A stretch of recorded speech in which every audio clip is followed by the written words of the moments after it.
Yo, welcome back, everybody.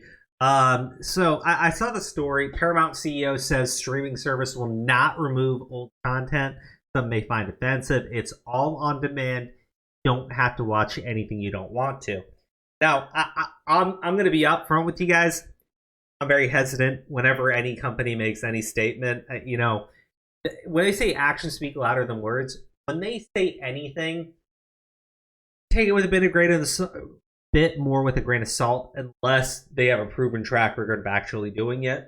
And the streaming stuff, I think it's a good thing. I do, in the sense that there's a ton of content that you see people on left, they want it removed. But I'm like, well, if you don't want to watch it, just don't watch it. But they feel this fundamental need to control what other people do. So, I mean, anyways, we'll see what happens. Like, I when Netflix came out and they were like, they basically told their employees, hey, you guys need to suck it up, right? If you want content moderation, you need to stop it. We're not doing it. And I'm like, well, yeah, Netflix has done a lot of bad things too, like the grooming children movie that they decided to put up on the platform.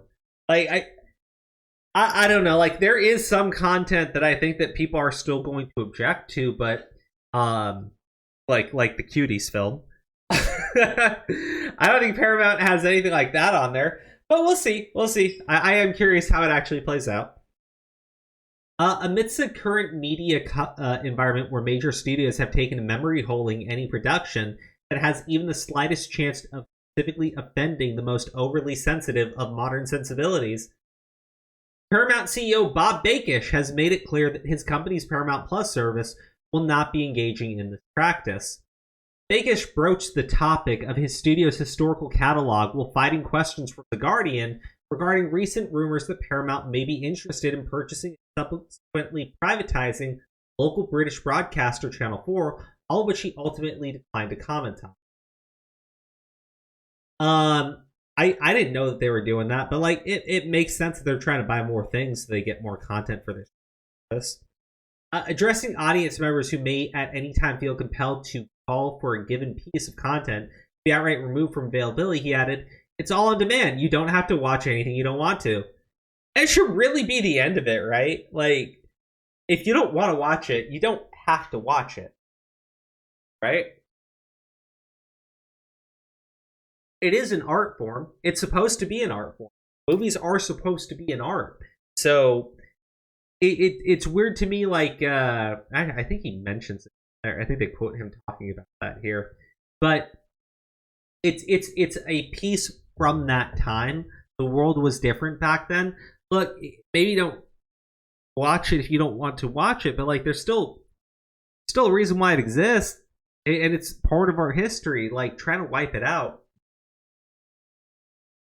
And especially because most of the time it's just like a movie that offends someone, like Tropic Thunder, which I think they actually use. Clever. As noted above, Bakish's outlook toward the ever-changing tides of offense and cultural acceptability marks him as a noted outlier among his competitors, who in contrast have no qualms with buckling to public pressure and even the slightest hint of outrage.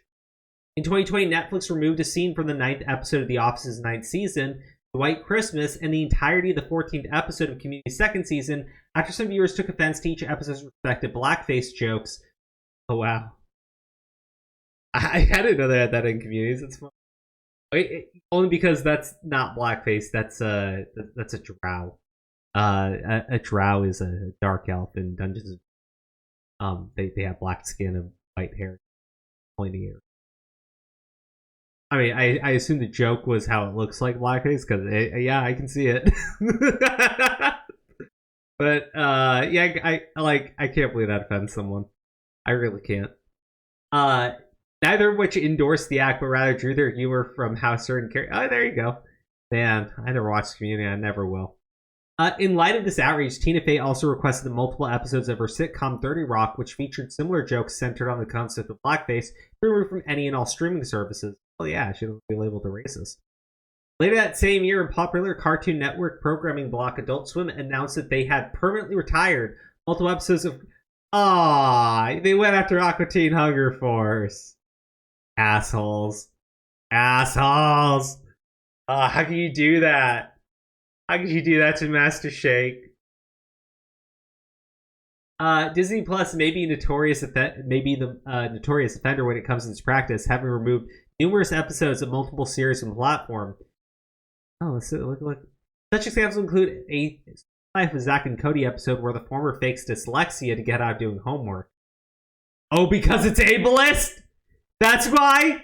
Oh, you guys suck. Disney Plus, you suck. An episode of the 1994 Fantastic Four cartoon wherein one of the World Trade Center towers is I think it's okay now. I do. And a Spider-Man and His Amazing Friends episode where the titular character tracks the Red Skull to an island base filled of Nazi imagery.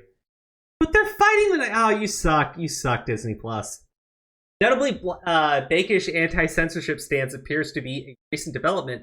Paramount Plus has provably pulled content as recently as last year. March 2021, the SpongeBob SquarePants episode Midlife Crustacean and Quarantine Crab were removed, former out of concern that its panty raid subplot was not kid appropriate. I can see why that was. Fuck this ad. It popped up the worst time. I can actually see why you would remove an episode of panty raiding from a kid's cartoon. Actually, that makes sense. But as of writing, well, it appears Quarantine Crab has been restored to both platforms. Midlife Crustacean remains unavailable. I don't know. That's what I said though earlier. I would trust the company as far as I could throw the entire company with my bare hands. At the end of the day, we'll have to see what they actually do.